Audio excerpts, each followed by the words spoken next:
ಅಪ್ಪಾಜಿ O is this ಏನಪ್ಪಾಜಿ? ಬೆಳಿಗ್ಗೆಯಿಂದ plastic ಅಂತವನೆ, ಅದೇನ್ ಕೇಳಪ್ಪಾಜಿ? ಪ್ಲಾಸ್ಟಿಕ್? ಏನ್ ಪ್ಲಾಸ್ಟಿಕ್? ನಿಮ್ ಗ್ರೂಪ್ ಅಲ್ಲಿ ಪ್ಲಾಸ್ಟಿಕ್ ಸರ್ಜರಿ ಮಾಡೋ ಡಾಕ್ಟರ್ ದೇವ ಆಯ್ತಾ? ಒಂಚೂರು ಪ್ಲಾಸ್ಟಿಕ್ ಸರ್ಜರಿ ಮಾಡಿಸ್ಬೇಕಿತ್ತು. ಯಾಕೋ? ಅಪ್ಪಾಜಿ ನಾನು ಕಪ್ಕಿದ್ದೀನಿ ಅಂತ ನನ್ನ ಹೆಂಡತಿ ಕೊಲೆ ಮಾಡ್ಬಿಟ್ಲು. ಅದಕ್ಕೆ ಪ್ಲಾಸ್ಟಿಕ್ ಸರ್ಜರಿ ಮಾಡ್ಕೊಂಡು ಬೆಳಗಾಗ್ಬಿಟ್ಟು ಇಲ್ಲಿ ಯಾವ್ದಾದ್ರು ಹೆಣ್ದೇವನ ಮದುವೆ ಆಗನ ಅಂತ. ಬೋಲೋಗ್ತಲ್ಲಾದ್ರೂ ಸುಖ ಅನ್ಭವಿಸ್ಲಿಲ್ಲ, ಅಟ್ಲೀಸ್ಟ್ ಇಲ್ಲಾದ್ರೂ ಸುಮ್ಮನೆ ಇರೋಣ. ನಾವೆಲ್ಲ ನಿಂತು ನಿನ್ ಮದ್ವೆ ಮಾಡ್ತೀವಿ ಬಿಡು. ಅಪ್ಪಾಜಿ ಇವನ್ ಮದ್ವೆಗೆ ರಸಗುಲ್ಲ ಮಾಡ್ಸೋಣ. ರಸಗುಲ್ಲ ಮಾಡಿಸ್ತಾರೆ. ಹೊಸ ಲೇಡಿ ಕ್ಯಾಂಡಿಡೇಟ್ ಬಂದೈತಲ್ಲ, ಹೋಗು ಕರ್ಕೊಂಬ ಹೋಗು.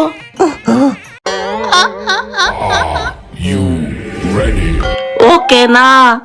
ನಂಗೆ ಹುಡುಗಿ ಬೇಡ. ವಾಯ್?